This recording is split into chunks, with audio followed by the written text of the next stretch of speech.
Heritage International Headquarters in Fort Mill, South Carolina.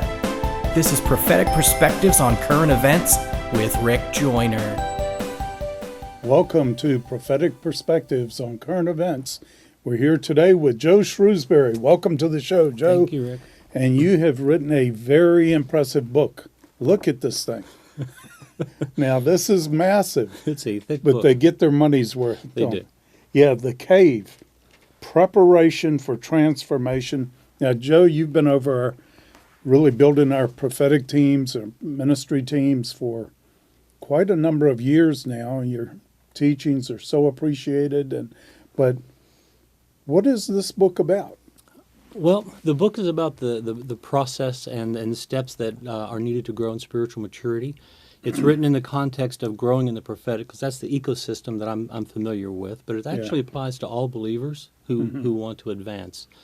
In the book, there's a mysterious man named Obadiah. We don't really know who he is or anything about that. But he's recruiting a group of people who are called to be last day prophets in the book. And the group then attends a series of meetings with him where he teaches them some concepts and challenges them to things that they have to start applying in their life every day, that the following week, the following few weeks, and things like that. It covers a number of key principles about growing in maturity, deeper relationship with Jesus, getting rid of our past wounds and hurts, and then fruit of the Spirit, having a Spirit-led life, that type of thing. And then just dealing with people as a spiritual person in the kingdom. How do you deal with people? Because most of the time people don't cooperate with you. Yeah, and so how do you I wonder do why that? that is. But it's done in story form. It is. It's got solid teaching. And, right. Yeah, you're a teacher. It has to have teaching in it, So, but the name of the book, The Cave. Tell us about The Cave. Okay, yeah. The name of the book came from a conversation I had with the Lord back in 2012. He told me to go to the Bible and look up Obadiah. So I went and I had come back to him and I said, which one? There's a lot of them in here. And he said, the one that was alive, that was mentioned at the time of Elijah. And so I went, and it said of him that Obadiah, administrator to the king, hid 100 prophets, 50 each, in 2 caves. And I thought that's an interesting concept, that they're in these caves, and they were there for a while. And I'm thinking, what did they do while they were in these caves? And I began to imagine they must have started just challenging each other, prophetically, but then challenging each other spiritually and growing to become ready for when they were going to be able to be released from the caves. And so I sort of took that. I thought it was a neat idea, so I adapted that for the book. And so all of the characters in this book, during those meetings that they meet in what appears to be a cave. Very interesting. And why did you write it as a narrative? Well, that's the type of book I like to read. Yeah. Okay, I enjoy Most the people do, fact I books, think. but Yeah. narratives are fun, and you get characters, you get to engage with the characters, and so you want to write the type of book you would want to read, and that was the main thing. The other thing is, a lot of the content from the book is taken from just some meetings I had with a group of prophetic friends of mine. And what we would do is we would get together. The Lord would give me a topic to talk about each week. We would get together and start talking about that topic. They would ask questions. We would search it out and try to find the answers and come to some sort of agreement on what the Lord is saying about it. And so a lot of the questions in the book are actual questions that this group came up with and that we came up with the answers. And in fact, some of the testimonies in the book, the stories of the things that happened to the characters in the book, probably 75% of them actually happened to people in this group of people that I was meeting with. And so it's not a true story, but they're similar. They're very similar. So some of these characters are real people. Conglomerations of real people. Yeah. I thought the narrative format captured the feel of those meetings really well, and allowed me to take some of the fun moments and some of the really touching moments and put them in the book as well. Yeah. Well, what do you think is the most important message in this book? I don't know that I could choose one most important message. I think there are 3 very important things. First, we have to have a deeper relationship with Jesus, and it goes beyond just doing things for Him, just serving Him. It's really knowing Him personally, meeting with Him, that type of thing. I think that's key to any sort of spiritual growth and maturity. Second thing is we have to get over our hurts and our wounds. One of the things that can hold, from my experience in the prophetic ecosystem, one of the things that can hold prophetic people back is filtering everything through who hurt me, how did I get wounded, and that type of thing. So we deal with that in the book, how to get over that. It actually helps more than just prophetic people. It's good for anyone, any believer, to be able to get past those things. And we have a process in the book for beginning to deal with that. Well, that would be good. I wound people all over my Facebook page. Right. And I need to show them how to get healed. Good. But, yeah, that's, the priest in the Old Testament could not have wounds. No scabs, which is an unhealed wound. I think that being a wounded person does disqualify you from the priesthood. Absolutely. From how we can intercede or be intercessors for people and all that we're called to do. So that's a real important issue. So we deal with that in the book. Yeah, it's very in necessary. A very practical way. And prophetic people, by their nature, tend to get rejected a lot. You have to learn to be rejected, not, and forgive. I mean, which is basic Christianity. Well, I mean, the whole title of the book, the 100 prophets were hiding in a cave because they were rejected. Not just rejected, but hunted. Yeah. So absolutely, that rejection is something that comes with that. Yeah, sure does. The third thing, though, I think that was an important message, is it looks at the fruit of the Spirit. We have to be able to live a life that's led by the Holy Spirit. And so what I do in this book, and the bulk of the book deals with this, is we look at each of the fruits of the Spirit. And a lot of people, when they say, I want a Spirit-led life, I want to live in the fruit of the Spirit, they don't really assess or think about what does that mean, what does it look like. So I give definition to each of the fruit of the Spirit. Mm-hmm. What does it mean? What does it look like in your day-to-day life? How do you know if I make this choice to do this, is this a fruit of the Spirit choice or not? And we go through that, and the characters experience that week by week. And what they do is, am I actually producing the fruit of the Spirit? And it comes down to the choices that we make. We choose to do this, or we choose to do that. One is being led by the Spirit, the other isn't. One produces fruit, the other one doesn't. And so the book gives some really practical guidelines that the readers can look at and basically assess themselves. Do I do this or do I not? And am I fulfilling this aspect of, am I making the right choices here to produce the fruit of the Spirit or not? Very good. Now, a lot of people, this is an impressive book. This is your first book, too. This is my first book. And it's 300 and... It's almost long, 400 pages. But I've got a large font so people my age can read it. You got a lot of air.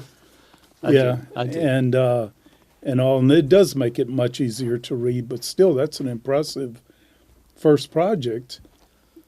Tell us a little bit about the writing of the book. Yeah. Okay. The writing, the first 4 chapters were the toughest for me, because I would sit down, I would begin to write, and I would start with an outline, the concept, and I would begin the thing, and it would be like I was in the cave and watching what people would ask questions, and I'm like, I didn't expect that to ask, and I would write out the answer, and it was very experiential, the first 4 or 5 chapters. After that, it was taking so long to write it. It took me probably 3 years to write the first 4 chapters. After that, I thought there's got to be an easier way. So I just began, instead of typing as I'm going, I just started recording it as I went and would experience it. And so this person says this and this person says this, so that I could then go back and type it later and not have to live the experience so much. I was able to finish the rest of the book in about 2 months doing it that way. But it was an experience. There are moments in the book when they're experiencing like a major presence of the Lord that I'm sitting here and I'm weeping because I'm experiencing that presence of the Lord that they did. And I'm like, what in the world is going on here? I'm just writing a book, but it was actually living the experience at the same time. Yeah, that's great. I know how that works. Yeah. But writing we do writer seminars, and we do a lot of things, and there, I think there is something to the written word and getting it down that is so crucial, and the power of the written word. But we need more good writers. But even blogging, social media, things like that, the power of these written words now can be substantial. And but I've seen God does it different with every person. He made us all unique, and what works for you, someone else should be able to try, Sure. but it may not work for them. Right. And but I like to find out how. Okay, the book ends with a hint of another potential encounter with Obadiah. When's the next book coming out? Yeah, when is the tough question. I've got the first part of the next book written. All right, Obadiah shows up again. He meets one of the characters, and they're getting ready to engage. I've got some topics. The next book is probably going to talk a whole lot about the seven mountains, the fivefold calling. How do you fit into those? What is your destiny? Because not everyone's called to the church, and so it has to be able to help you figure out your place in the kingdom in the mountains. And so I'm going to spend a lot of time on that in the next one. I already have that. There are also some topics in this first book that I want to go much deeper on, that the Lord's beginning to show me some deeper aspects as well. And I want to dive a whole lot deeper into that and talk about those. He's already given me some things about forgiveness and some things like that that's going to be in it. So I'm putting the outline together. Don't have it quite in order yet. If hopefully it's faster than this one. This one took 4 years to finish. I'm hoping the next one's not another 4 years. I'm hoping it maybe 4 months. Probably somewhere it does between. get faster. It does get easier and faster as you write. But what a amazing first one out of the chute, though. And now, how can our viewers get this book? Well, they're in the MorningStar bookstore, Right. so that's obviously the first place that you can go to get those. If you're local and you find me, if you can find me, you can get them from me. Most people probably get them on Amazon. It's available on paperback and Kindle. Amazon and Kindle. Right. Okay, well, great. Now, we're going to come back in just a few minutes, and we're going to talk about maybe some of the important things you learned as you have kind of been our shepherd over the prophetic people for so long, and maybe some of the lessons that are linked in this book. So we'll be right back. You don't want to miss this with Joe Shrewsbury. Hello, I'm Rick Joyner. I'm here with David Valier, our worship leader here at MorningStar, and we wanted to talk to you about the worship collective that's coming up this March 2nd through 4th. Yeah. And March 4th is a crucial prophetic day. Oh, that's awesome. March Didn't think 4th. about that. Like, that's what we're going to do here. If you want to go forward, you want to be here on March 4th, but man, we got an incredible lineup for this thing. We really do. Jason Upton, which, we love that guy. He's amazing. Every time he's come here, it's just been an amazing time. We've got Sean Foyt, who is, he's the head of Burn 24/7. So that's a worship movement that is just going all around the world. And he's a Bethel music artist. We've got Stephen Roach, who is just the most amazing musician. He's a part of Songs of Water. He's one of my favorites. And it's going to be incredible. We've got, of course, Susie Uriah and Sarah McMillan. It's going to be awesome. I mean, we've got just such a great lineup. Kalani, and we really can't wait to have you guys here with us. Yeah, and these worship collectives, I mean, they have been powerful. Yeah, they really have. We have really, something is kicking off. You see it just going level to level during these things. But we're going to be covering prayer, spontaneous worship, all kinds of things. Yeah. We're going to be doing it, not just talking. Oh about yeah, it. We're gonna have teachings on it, and then we're gonna do it, and really just show how you can do this in your community at home. It's gonna be awesome. So come and join us March 2nd through 4th. You want to be there. Yes. I'm going to be there. I want to see you there. We are going to go to heaven together. Yes.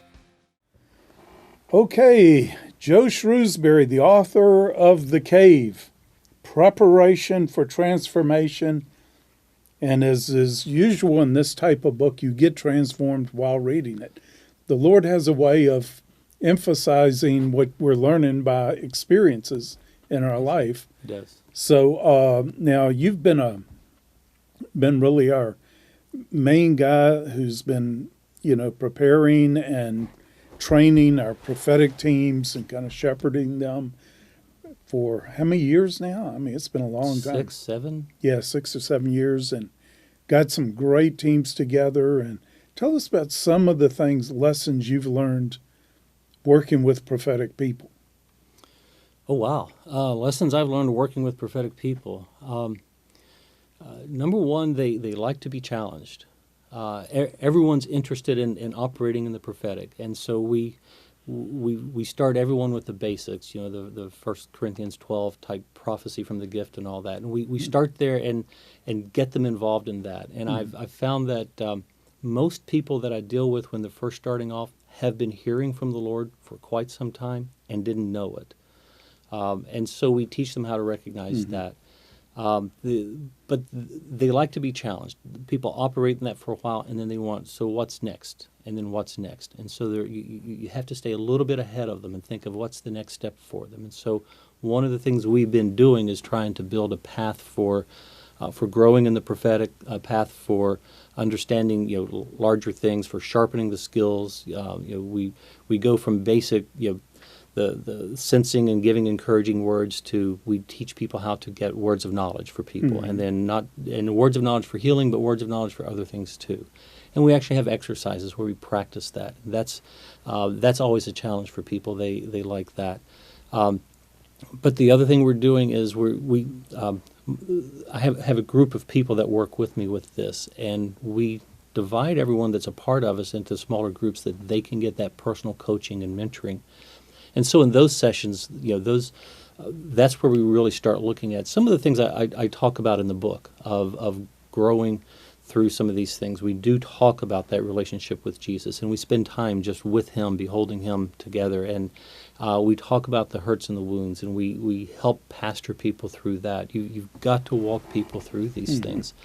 But with that, then we're starting to see a much higher level. What we noticed is our teen ministry, as we would begin to build this, the ministry came faster. That people are getting things, they're getting things much higher level. We began declarations, and we do talk a little bit in the book about declarations as well. But we began teaching the difference between just speaking an encouraging word and making a declaration on behalf of someone. And so we started moving people into that, and we started seeing higher levels of response from people of, wow, this is changing and all that stuff. And then we started moving into blessing. We encourage, we declare, and then we bless, which is an impartation of power to fulfill what was prophesied for them. And so we've actually started moving that into our teams. And we started those out thinking, we need half an hour to do this. And we had some half-an-hour sessions. What we found is the prophetic people enjoy that so much that when we're doing our 10 minutes teams, they're just integrating it all in, and it's creating a massively powerful moment of ministry with people who are just coming in. You get just a few minutes with them, but they walk away with purpose and feeling empowered to fulfill that prophetic purpose. So the challenge, you always have to think of what's next. How are we going to move you higher? How are we going to move you closer? We want to move to that Hebrews 4:12-13, where all things are laid bare, nothing is hidden, and we're moving there. It takes a while to get there. You don't do that. Most people don't do that overnight, but we're moving there. That's where we want to go.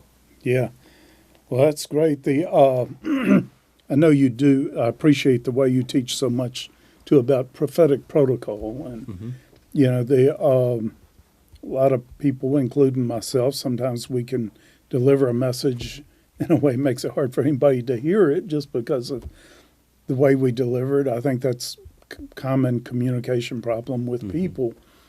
But especially if we're speaking for the Lord, we want to deliver it the way He wants it delivered that reflects Him, not us. And that's always a challenge. Right. Well, we always tell people when you're getting ready to give a word, number one thing you have to remember is the Lord loves that person, and the Lord does not want to embarrass that person. If He's going to speak to them, He's going to speak to them in a loving way. And we tell people, if you feel like you need to correct that person, you're wrong. Don't do that. It's an encouraging thing. You're loving the person. In some of our things, when not for our team ministry, but for where people just dealing with people in life. We tell them, listen, if there's a correction the Lord wants to make, you're successful if you're able to deliver the correction and they don't know it. And if you can't do that, don't try. Some of the best corrections I had were the ones that I didn't realize I had been corrected until a day or two later. Yeah. I would challenge that a little bit. Okay. Because, the Lord didn't always deliver it that way. No, he didn't, and I hear what you're saying. I agree with that. I'm thinking for the team level when I'm just releasing people Basic to minister. level, starting out. That's what I'm talking about. That's good. But yes. if you're going to get in the real prophetic, you're going to have Yes. people, you're going to be making people angry all the time. Yes. Just as Jesus did. And you're going to have everything you say criticized. Yes. Yeah. I'm with you on that. I'm Yeah. talking about if I'm releasing someone in team ministry in my name, I want to give you some safety protocols. Yeah. But we have to speak the truth. But we do it in love. But there's such thing as tough love. Right. And we got to know his kindness and his severity. Sometimes he is just severe and unrelenting. Mm-hmm. And now we have this big issue with our president who doesn't always say things No, he doesn't. No, he doesn't. perfectly. And he's doing better. I mean, he's a quick learner at his age to be learning as fast as he is. It is, it's and impressive. He's Yeah. making it harder for people to twist what he says. Is what I'm impressed with, because Yeah. so much of what he said earlier, you didn't know if he actually said it or not, and now it's much harder for people to twist what he says. Not that he says everything right every time, but he's definitely improving. Yeah. Yeah. And, I would like to be able to make the same progress myself and doing stuff. But that's the thing, the Lord would send us his messengers, imperfect people, Mm-hmm. Who aren't going to say it perfectly or right. And Right. he sent Jonah, as much of a mess as he was. He got the job done. I mean, the whole city repented and was spared. The guy still had a bad attitude, Yeah. Yes, he got the job done in spite of himself. Right. He didn't want to get the job done, and he still got it done. Right. So we have to start out knowing we're not going to be perfect. Right. No, we're not going to do everything perfectly, or sometimes we're going to make mistakes. And but if we give that grace, we'll probably get it from others too. True. But Exactly. really appreciate what you've done with our prophetic teams, with our prophetic ministry here, and this book. Again, very impressive. The Cave. And you want to read this so you can find the others that are in this cave. Exactly. Get in there with them. Right. And there is a fellowship of those in the cave who are in the real cave. Right. And we need to be a part of that. Well, thank you, Joe Shrewsbury. And you don't want to miss the next Prophetic Perspectives.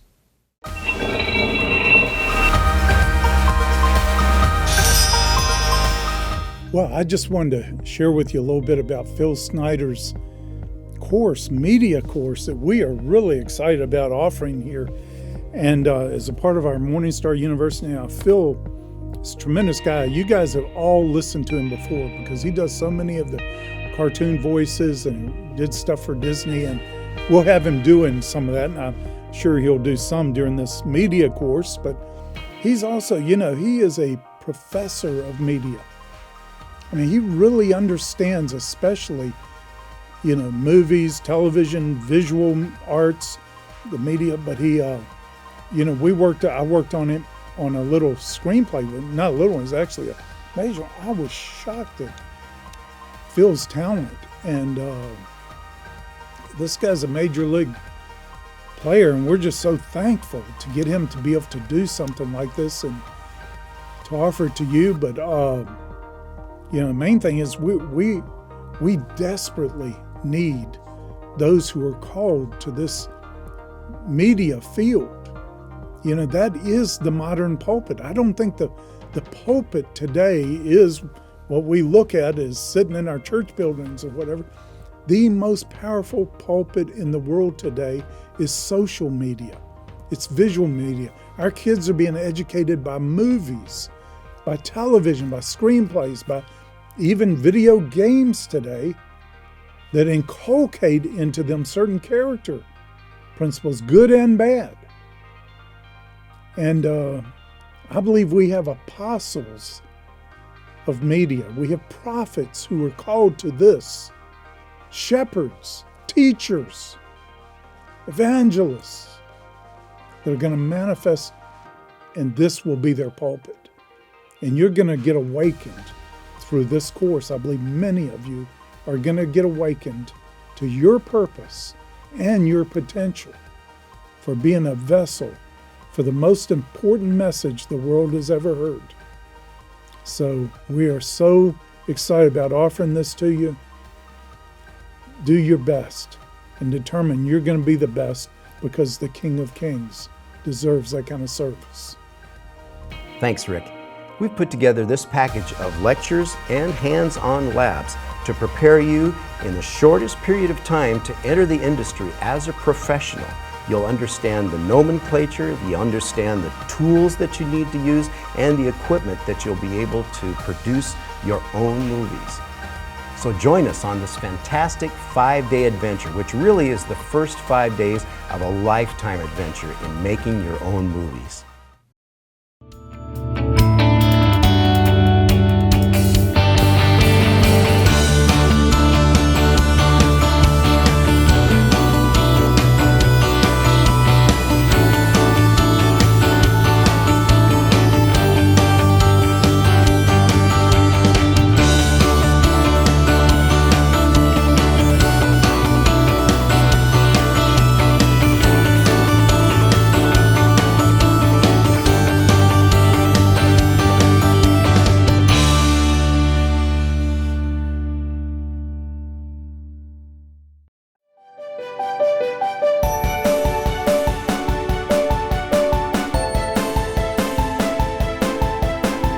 On TV, online, on the go, and on your iPad.